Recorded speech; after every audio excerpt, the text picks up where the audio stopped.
Assalamualaikum warahmatullahi wabarakatuh. Hai adik-adik, insya Allah Ibu temui dalam keadaan sehat walafiat di tengah pandemi COVID-19.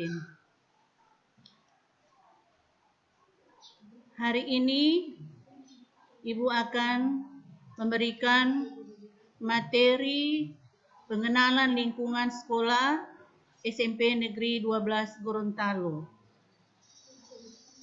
Dan perkenalkan, nama Ibu adalah Bu Ratna Kadir SPD selaku kesiswaan SMP Negeri 12 Gorontalo. Materi untuk MPLS hari ini yaitu tentang tata tertib sekolah, tata krama, dan cara belajar efektif. Tata tertib SMP Negeri 12 Gorontalo untuk peserta didik. Yang pertama, tata tertib umum. Peserta didik memberi salam bila bertemu dengan guru, pegawai, dan sesama teman. Peserta didik wajib menjadi anggota organisasi OSIS dan menjaga nama baik sekolah. Peserta didik wajib melapor apabila ada perubahan alamat atau tempat tinggal. Peserta didik hadir di sekolah selambat-lambatnya 15 menit sebelum masuk kelas. Peserta didik tidak boleh terlambat dan wajib mengikuti apel masuk tepat pukul 7 Senin sampai dengan hari Kamis dan Jumat pukul 6.45. Peserta didik wajib mengikuti upacara bendera setiap hari Senin dan upacara Hari Besar Nasional maupun upacara keagamaan dan wajib memakai topi dan seragam sekolah. Peserta didik yang ditunjuk sebagai petugas upacara bendera atau ditunjuk mengikuti kegiatan sekolah wajib melaksanakan tugasnya.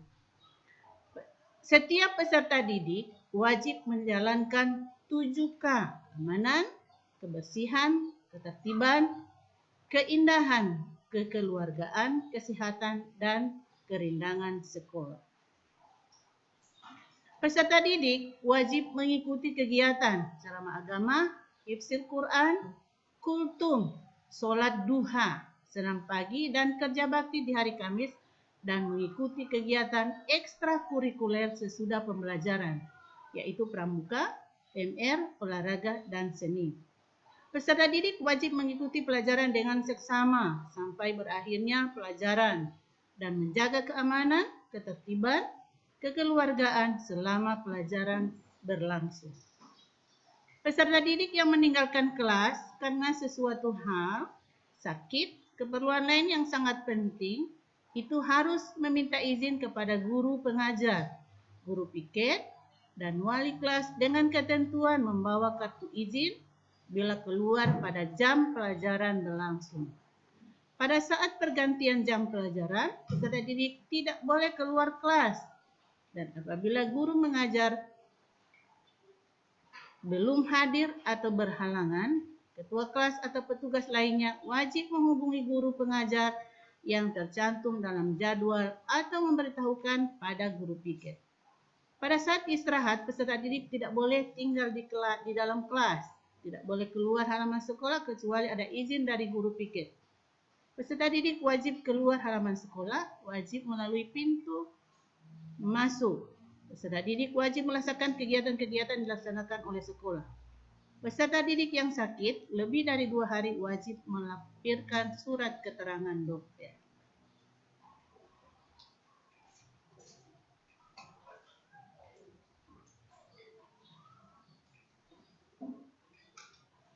Kemudian ini ada tata tertib pada pembelajaran daring atau pembelajaran dari rumah.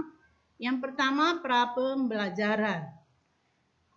Yang pertama, menyiapkan perangkat pelajaran daring, baik gawai pintar maupun laptop, pastikan kuota internet dan baterainya cukup. Yang kedua, memastikan memiliki nomor telepon guru dan masuk ke dalam grup daring yang telah dibuat di bawah pengawasan orang tua, wali peserta didik. Yang ketiga, mempelajari cara kerja aplikasi dan aturan komunikasinya. Yang keempat, menyiapkan tempat di rumah yang cukup nyaman untuk belajar, alat tulis, catatan, dan buku pegangan. Yang kelima, membuat target pembelajaran. Yang berikut, saat pembelajaran ada tatap muka virtual. Yang pertama, disampaikan diri siap mengikuti pembelajaran dengan tatap muka virtual dengan menuliskan nama atau pastikan terlihat di video jika memungkinkan. Yang kedua, berdoa sebelum dan sesudah pembelajaran. Yang ketiga, menuliskan dan menyampaikan refleksi diri atas situasi yang terjadi. Yang keempat, memahami jadwal pembelajaran serta tujuan pembelajaran. Yang kelima, pada tatap muka virtual mengikuti instruksi dan materi pembelajaran. Yang berikutnya, aktif dalam diskusi dengan guru, kemudian selesaikan tugas dari guru, ajak diskusi orang tua atau wali. Kemudian, ambil kesimpulan pembelajaran. Yang berikut, LMS, berdoa sebelum dan sesudah pembelajaran.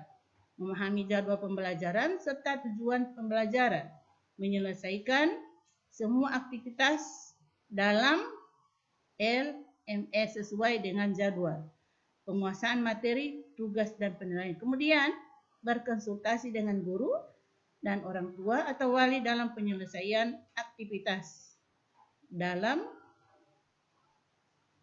LMS. Kemudian, menyampaikan progres penyelesaian aktivitas dalam LMS kepada guru dan orang tua atau wali. Yang berikutnya, mengambil kesimpulan pembelajaran. Usai pembelajaran, mengisi lembar pemantauan pembelajaran jika ada. Yang berikut, mengumpulkan tugas hari ini jika ada. Yang ketiga, mengumpulkan dokumentasi foto pembelajaran. Keempat, menyampaikan ke guru atau orang tua wali jika ada kesulitan mengakses pembelajaran daring hari ini. Yang kelima, menuliskan rencana setelah jam pembelajaran. Yang berikut, tata tertib pada pembelajaran luring atau pembelajaran di rumah.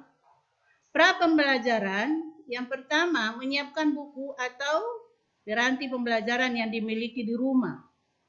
Yang kedua, peserta didik harus mengetahui metode pembelajaran yang akan dijalani secara mandiri di rumah. Mengajak orang tua atau wali peserta didik untuk mendukung proses pembelajaran. Yang keempat, peserta didik telah memiliki jadwal pembelajaran dan lembar pemantauan dari guru.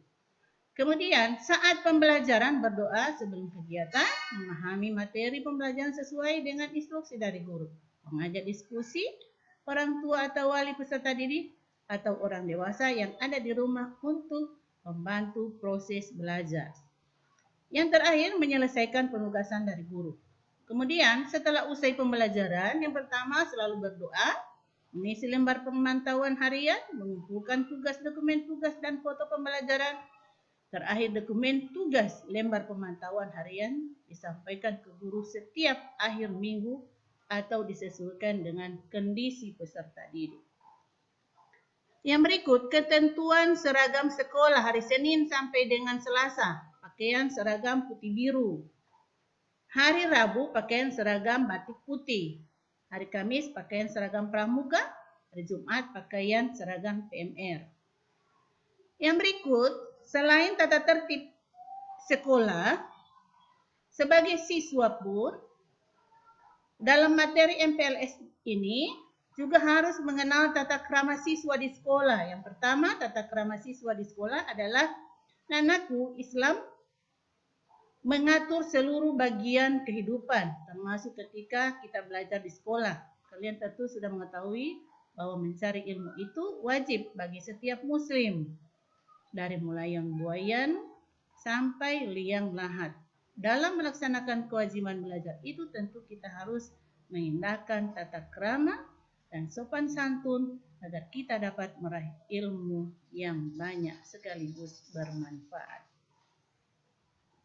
Tata krama atau sopan santun di sekolah dibagi jadi 3 bagian. Yang pertama adalah tata krama bergaul dengan guru atau teman, tata krama berpakaian dan berhias, dan tata krama belajar.